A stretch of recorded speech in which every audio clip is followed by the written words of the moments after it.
साथियों नमस्कार। सबसे पहले तो माफ़ी चाहेंगे आपसे कि थोड़ा लेट हो गए हैं। मीटिंग थी, उसमें थोड़ा टाइम लग गया है। आपसे बेनती करेंगे कि ज़्यादा से ज़्यादा जुड़ जाएं, जल्दी से जल्दी अपने और साथियों को भी जोड़ें। और आज आपसे कुछ बेनती करने के लिए, कुछ अनुरोध करने के लिए लाइव हो रहे हैं। मेरी बेनती है कि आप और ज़्यादा से ज़्यादा लोगों को जोड़ें और आप भी जल्दी से जल्दी जुड़ जाएं।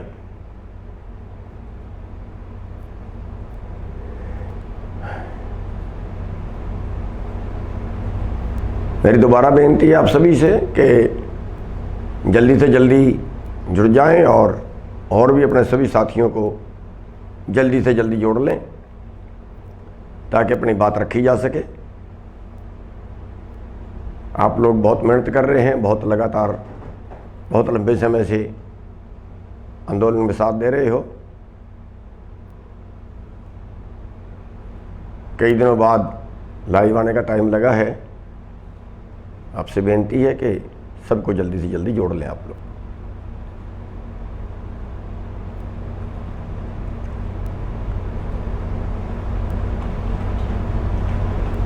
साथियों, सबसे पहले तो आपसे माफ़ी चाहेंगे कि मैंने 2 बजे का टाइम दिया था, कुछ 15 मिनट 20 मिनट ऊपर हो गए हैं, उसके लिए माफ़ी चाहेंगे। और आज का जो विषय है, हम जो आंदोलन हमारा चल रहा है, सबसे पहले तो हम आपको बधाई देना चाहेंगे कल के लिए कि जो कल हिसार में आपने प्रदर्शन किया और उसमें आपने विजय प्राप्त की, उसके लिए सारे हरियाणा वासी बधाई के पात्र हैं। हम सब के धन्यवादी हैं। अगर एक किसान को तकलीफ पहुंचती है तो पूरे देश का किसान ही इकट्ठा होना चाहिए। पूरे देश के किसानों को एकजुट होना चाहिए। किसी किसान की भी अगर कोई मुसीबत उस पे आती है तो सब हम एकजुट नजर आने चाहिए। और जैसे कल आपने हिसार में प्रदर्शन किया और उसके अगले प्रदर्शन के लिए अगर कल ना निपटता, उसके अगले प्रदर्शन के लिए जिस तरह से आप तैयार थे, उसके लिए हम आपको धन्यवाद देते हैं। पहले भी आपने हिसार कांड पे एक छोटे से मैसेज के ऊपर हरियाणा में करीब 150 जगह पे एक तुरंत जाम लगा दिया था। तो आप जो इस तरह की सक्रियता दिखा रहे हैं, जो इस आंदोलन में आप संपूर्णता से भागीदार बने हुए हैं, आप पूरे हरियाणा वासी हथेली पे जान रख के जो लड़ रहे हैं, उसके लिए आपके आभारी हैं, आपके धन्यवादी हैं। और उम्मीद करेंगे कि इस आंदोलन में आप आगे भी ऐसे ही हिस्सेदार बनते रहेंगे, ऐसे ही इस आंदोलन को उठाते रहेंगे। आपको बधाई देना चाहूँगा कि आज हरियाणा जो है वो देश में नंबर 1 पर आज आंदोलन से जुड़ा हुआ है। नंबर 1 पर आज अगर कहीं आंदोलन है वो हरियाणा में है, क्योंकि हरियाणा में बीजेपी की सरकार है और उसी सरकार के विरुद्ध आंदोलन करना, उसी सरकार के मुख्यमंत्री तक को भगा देना, उसी सरकार के उप मुख्यमंत्री को, अन्य मंत्रियों को अपने प्रोग्राम ना करने देना, मुख्यमंत्री तक का हेलीकॉप्टर ना उतरने देना, सभी प्रोग्राम उनके रद्द करवा देना, ये हरियाणा के बहादुर किसान काम कर रहे हैं। इस आज नंबर 1 पे आप काम कर रहे हो। हर किसी स्टेट में इतनी हिम्मत अभी तक किसी ने नहीं दिखाई है, क्योंकि कई स्टेटों में तो कांग्रेस की सरकार है, वहाँ तो कुछ भी आंदोलन कर लें, कांग्रेस कुछ बोलती नहीं है। लेकिन जहाँ बीजेपी की सरकार है, वहाँ केवल हरियाणा स्टेट ऐसा है जहाँ पे इतना कुछ उन्होंने करके दिखा दिया। सैकड़ों जगह से हरियाणा के मंत्रियों को, हरियाणा के उप मुख्यमंत्री को, हरियाणा के मुख्यमंत्री तक को भगा दिया और कई जगह तो उनको माफ़ी मांग के निकलना पड़ा है। साथियों, बहुत सी जगह आपके सिर फुटे हैं, बहुत सी जगह के मुकदमे बने हैं, सैकड़ों मुकदमा अभी तक बन चुका है। 307 तक के मुकदमे आप लोग झेल रहे हो। और इस आंदोलन को आप पूरे देश के अंदर जो धार दे रहे हो, उसके लिए मेरे पास आपका धन्यवाद करने के लिए, कुछ आपकी प्रशंसा करने के लिए शब्द कम पड़ रहे हैं। तो लेकिन इसके साथ ही जो उत्तर प्रदेश के किसान हैं, उत्तर प्रदेश में भी बीजेपी की सरकार है, उत्तराखंड में भी बीजेपी की सरकार है, और भी कई प्रदेशों में बीजेपी की सरकार है। अगर इन बीजेपी वाले प्रदेशों में आप सभी लोग इस तरह से सक्रिय हो जाएं। मैं उत्तर प्रदेश के किसानों को खास तौर पे कहना चाहूँगा, मैं उत्तराखंड के किसानों को खास तौर पे कहना चाहूँगा, भाई आप लोग तो हमारे से बहादुर हो, आप लोग हमारे से ज़्यादा मजबूत हो लड़ाई के अंदर, आप लोग हमारे से ज़्यादा संघर्षी हो, आपके प्रदेशों के अंदर हमारे से पहले संगठन बना हुआ है, वहाँ पे और ज़्यादा संगठन काम कर रहे हैं। साथियों, मैं अनुरोध करना चाहूँगा कि अगर आज आप लग जाओ इन एमएलए एमपीओ को भगाने के लिए, सत्ता पार्टी जो भी है, जो भी उसका आदमी प्रोग्राम करता है उसको भगाने के लिए, अगर आज यूपी में भी जिस दिन यहाँ पे मुख्यमंत्री उद्घाटन करने गए थे हॉस्पिटल का, उसी दिन उत्तर प्रदेश के अंदर भी उत्तर प्रदेश के मुख्यमंत्री उद्घाटन करने गए थे। अगर आप यूपी वाले लोग उस दिन यूपी के मुख्यमंत्री को भी भगा देते तो शायद आज हमारा आंदोलन 4 गुना होता। यही उलाना कल हमें हिसार में बैठे आईजी ने दिया है कि यूपी वालों क्यों नहीं करते, हरियाणा वाले ने जो किया है, अगर यही यूपी में भी होता तो हमारे पे उलाना ना आता। साथियों, मैं उत्तर प्रदेश के भाइयों से, उत्तराखंड के भाइयों से कहना चाहूँगा कि आप जो है मजबूती पकड़िए। कोई ज़रूरी नहीं है आपके पास कोई लीडर आएगा तब आप करोगे। आप स्थानीय लोग ही 100, 200, 500, 1000 इकट्ठे हो जाइए, काले झंडे पकड़िए, नारे लगाइए, आगे लेट जाइए उनकी गाड़ियों के, हाथ नहीं उठाना। आपने बट्टा नहीं मारना, आपने डंडा नहीं मारना, आपने गाड़ी नहीं निकालनी, आपने गाड़ी नहीं तोड़नी, आगजनी नहीं करनी, लेकिन विरोध प्रदर्शन इतना करना है कि उनको जान छुड़वानी भारी पड़ जाए। विरोध प्रदर्शन इतना करना है कि वो आगे के लिए आपके क्षेत्र में घुसना बंद कर दें। कौन है हमारा जिम्मेवार? हमारे नीतिकार ही हमारे जिम्मेवार हैं। ये सारे कानून हमारे से वोट लेते हैं और कानून सारे पूंजीपति के पक्ष में बनाते हैं, क्योंकि पूंजीपतियों से चंदा लेते हैं, कारपोरेट से चंदा लेते हैं, उनके पक्ष में कानून बनाते हैं। हमारे जो आम नागरिक है वो तो भेड़ बकरी बन के रह गए हैं। आम आदमी के लिए कौन सा कानून बनाया, आम आदमी के लिए कौन सी सुविधा दी? उत्तर प्रदेश जैसे प्रदेशों का हाल देखें, हम कहते हैं वहाँ पे ये है वो है, आज तक उत्तर प्रदेश में धान क्यों नहीं बिकता? आज तक उत्तर प्रदेश में गेहूं क्यों नहीं बिकती? कोई और फसल क्यों नहीं बिकती? उत्तर प्रदेश में क्यों मंडियां नहीं हैं? इसलिए कि आप लोग लड़ नहीं रहे हो। आप लोग पता नहीं किसके इंतजार में बैठे हो। आप लोग किसी नेता के इंतजार में मत रहिए। कोई नेता आपको आएगा, वो लड़ने के लिए कहेगा, फिर आप लड़ेंगे। नहीं, उठिए, आप सभी आदमी यूनी में हो, आप सभी लड़ सकते हो, आप सभी के अंदर बहुत ऊर्जा है। खुद लीडर बन जाइए, मत किसी लीडर के इंतजार में रहिए, खुद लीडर बन जाइए और जगह जगह पे ये लड़ाई शुरू कर दीजिए। जगह जगह पे ये लड़ाई शुरू करेंगे तो आंदोलन अपने आप उठता चला जाएगा। साथियों, आज आप 1100 रुपये में गेहूं बेच रहे, धान बेच रहे हैं, आज आप 1700 रुपये में गेहूं बेच रहे हैं। क्यों? हमारा न्यूनतम है 1975 रुपये, न्यूनतम, कम से कम। धान का 1888 रुपये है न्यूनतम, और आप लोग बेच रहे हैं 1100 में धान। क्यों? कौन करेगा आपके लिए काम? आपके लिए आपको खुद को ही जागना पड़ेगा। आप इस लड़ाई को और आगे बढ़ाइए। आज ये लड़ाई पूरे देश की लड़ाई है। अगर आप आज ना लड़े और अगर आप सोचते हो कि ये आंदोलन खत्म हो जाए और उसके बाद आप लड़ोगे तो नहीं लड़ पाओगे, बिल्कुल नहीं लड़ पाओगे। आज आप इसी में अगर सहयोग करते हो तो आपकी लड़ाई 4 गुना बढ़ती है। अरे उत्तर प्रदेश इतना बड़ा, हरियाणा और पंजाब दोनों स्टेट भी मिला दें, इनसे 4 गुना बनता है उत्तर प्रदेश। और आज उत्तर प्रदेश की संख्या देखिए, गाजीपुर बॉर्डर पे आज वहां पे 500 आदमी नहीं है। गाजीपुर बॉर्डर पे पूरे उत्तर प्रदेश से आज तक उत्तर प्रदेश में एक बार भी टोल जाम नहीं हुए।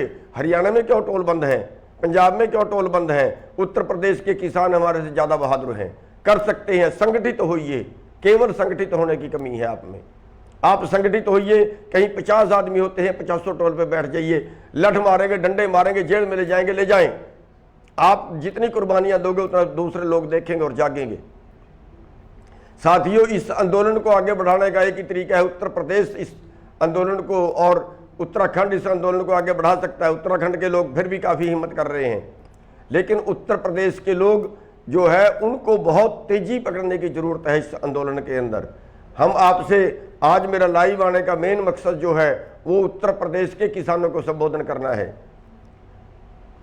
उत्तर प्रदेश में आज जो हालत है, आज वहाँ का 4 एकड़ 5 एकड़ का मालिक उत्तर प्रदेश का आज ठेला लगा रहा है दिल्ली में आके, आज ठेला लगा रहा है हरियाणा में आके, आज मजदूरी कर रहा है हरियाणा में आके, पंजाब में आके।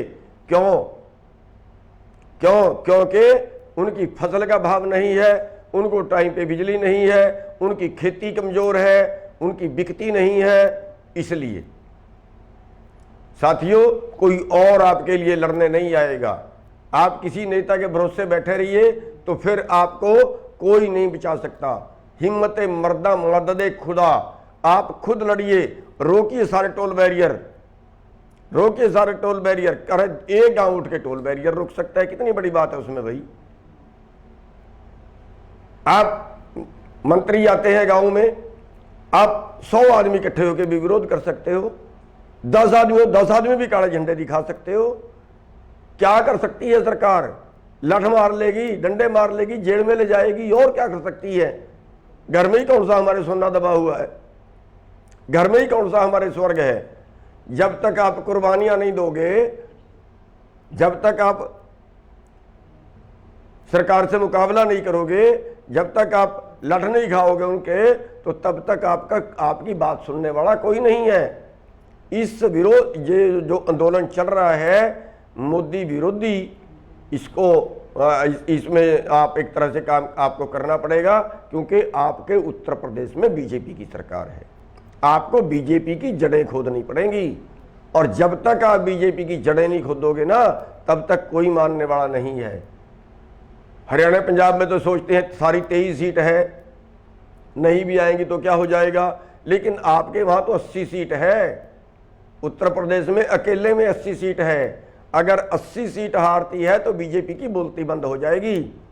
तो मेरा उत्तर प्रदेश के किसानों से अनुरोध है, अरे कोई आपका नेता आपके बीच में आएगा, आपको उठाएगा, आपको कहेगा, फिर आप काम करोगे। ऐसा क्यों सोच रहे हैं आप लोग? आप खुद भी तो नेता हो, आप खुद भी तो क्रांतिकारी हो, आप में भी तो, आपका खून भी तो गर्म है। आप तो हरियाणा से ज्यादा लड़ाके हो, पंजाब से ज्यादा लड़ाका है उत्तर प्रदेश का किसान। मजदूरों को भी साथ में मिलाइए, जिंदगी तो आखिर हमने ही जीनी है ना साथियों। इसलिए मेरी बेनती है कि जो यहां से कॉल जाए, जब रोड बंद करने की कॉल जाए तो हर रोड बंद हो जाना चाहिए, हर रोड बंद हो जाना चाहिए, छोटे से लेकर बड़े तक का। जब टोल बंद करने की कॉल जाए, कॉल तो गई हुई है, लेकिन उत्तर प्रदेश में नहीं किए हैं। उत्तर प्रदेश में सड़कें भी कभी नहीं रोकी गई हैं, उत्तर प्रदेश में बाजार भी कभी बंद नहीं किए गए हैं। साथियों, ये उत्तर प्रदेश का आंदोलन, उत्तर प्रदेश जो है देश का सबसे बड़ा राज्य है। 20 करोड़ 22 करोड़ आबादी है कल्ले उत्तर प्रदेश की। अगर अकेला उत्तर प्रदेश खड़ा हो जाए तो सरकार की चूड़े हिला सकता है। इसलिए साथियों, मेरी बेनती है आपसे कि आपको खड़ा होना पड़ेगा, और मत किसी नेता के इंतजार में रहिए कि कोई नेता आपको उठाएगा, कोई अगवानी आपकी करेगा। अरे आप खुद अगवानी करिए। आपको सरपंची के लिए, दूसरी चीजों के लिए हम अगवानी नहीं करते, उसके लिए हम कितने इलेक्शन लड़ने के लिए आगे नहीं आते। ये तो सबसे बड़ा धर्म का काम है, पुण्य का काम है, चौधर का भी काम है। अगर आप इसमें आगे लग के काम करोगे तो चौधर भी मिलेगी। करके तो देखिए। तो मेरा उत्तर प्रदेश से और उत्तराखंड से, हमारा दोनों स्टेटों से ये पुरजोर अनुरोध है कि ये आंदोलन अगर आगे बढ़ाना है तो आप लोग इस आंदोलन को आगे बढ़ा सकते हो। और अगर आप लोगों ने ऐसे आंदोलन उठा दिया जैसे हरियाणा में आज आंदोलन है, तो साथियों ये आंदोलन हम पक्का जीतेंगे। और अगर आप ये आंदोलन जीतते हैं तो ये दुनिया की व्यवस्था बदलेगी, हिंदुस्तान की भी व्यवस्था बदलेगी, ये दुनिया की व्यवस्था बदलेगी। साथियों, ये आंदोलन केवल किसान के लिए भी नहीं है, सबको मिलाइए साथ में। किसान का तो बेचने का झगड़ा है, कंपनियां आएंगी किसान से कम भाव पे खरीदेंगी, लेकिन जो मोल लेके खाएंगे उनको ज्यादा से ज्यादा भाव पे मिलेगा। आप सोचिए कहां रह रहे हैं, जिस देश में सांस, आदमी के सांस निकल रहे हों और उसका सिलेंडर की कीमत 25,000 रुपये मांग ली जाए, जहां पे आदमी के सांस निकल रहे हों और वो एम्बुलेंस करे, 200 किलोमीटर जाना हो, 200 किलोमीटर का 1 लाख रुपया मांग लिया जाता है। साथियों, बेड है लेकिन देते नहीं है क्योंकि पैसे खाने हैं। डॉक्टर अस्पताल में दाखिल होगा, कोविड का मरीज तो मर जाएगा, पैसे आपके पास खर्चने के लिए है नहीं। अरे कौन इलाज कराएगा? मंत्री है, 2 करोड़ रुपए भी अगर उसके परिवार पे इलाज के लगते हैं सरकार लगाती है, अरबों रुपए का मालिक है। आप क्या हो? आपके पास तो टोटल प्रॉपर्टी 20 लाख की नहीं है। अगर आपको 20 लाख का इलाज कराना पड़ जाए तो कैसे कराओगे? कई के पास तो बेचारे के रोटी रोटी खाने का जुगाड़ नहीं है। कौन बोलेगा आपकी जगह कि आप अब भी सो रहे हो? पूरे देश में आंदोलन चल रहा है लेकिन आप लोग सो रहे हो। मैं पूरे देशवासियों से ये कहना चाहूंगा कि हर स्टेट के अंदर जहां जहां भी बीजेपी वाले निकलते हैं, इनका विरोध करिए। बीजेपी की सहयोगी पार्टी कहीं प्रोग्राम करती है, वहीं पे विरोध करिए, काले झंडे दिखाइए, विरोध प्रदर्शन करिए और भगाइए उन लोगों को। और कल के लिए मैं आपसे बेनती करना चाहूंगा कि कल बुद्ध पूर्णिमा है और कल हमने जो है वो एक मोदी विरोध प्रदर्शन करना है। सारे काले झंडे लगाने हैं गाड़ियों पे, छतों पे, और गांव दर गांव मोदी के पुतले जलाने हैं और उसका भी मुंह काला करके जलाओ। और साथियों, इसको काला दिवस नहीं बोलना, प्लीज काला दिवस नहीं बोलना, क्योंकि कल बुद्ध पूर्णिमा है। कल बुद्ध पूर्णिमा है और कल इस आंदोलन को चलते 6 महीने हो जाएंगे, इस और मोदी सरकार को चलते 7 साल हो जाएंगे। लेकिन इसको कल काला दिवस ना बोलने, और जितने हमारे धरने जहाँ जहाँ भी पूरे देश में चल रहे हैं, हम उनसे बेनती करेंगे कि वो सुबह महात्मा बुद्ध की मूर्ति लगाएं और उस पर फूलमाला अर्पित करें, क्योंकि महात्मा बुद्ध को इस दिन ज्ञान प्राप्त हुआ था और वो भी गरीबों के लिए लड़े थे। और उनकी याद में हम इस लड़ाई को और तेज करें, उनका आशीर्वाद लेके इस लड़ाई को और तेज करें, और उनका आशीर्वाद लेने के बाद हम अपना प्रदर्शन शुरू करें। और सब जो हमारे मंच हैं, उन मंचों के ऊपर भी हम इसी तरह से जो महात्मा बुद्ध की मूर्ति पे माला अर्पण करेंगे और उनका आशीर्वाद लेके, क्योंकि वो भी गरीबों के लिए लड़ते रहे हैं, उनका आशीर्वाद लेके अब जो है वो आगे बढ़ते रहेंगे। और आज श्री गुरु अमरदास जी का आज जयंती है। श्री गुरु अमरदास जी का आज प्रकाश दिवस है। उस प्रकाश दिवस की सारे देशवासियों को बहुत बहुत बधाई हो। आपने हमें सुना, आपका बहुत बहुत धन्यवाद। जय हिंद।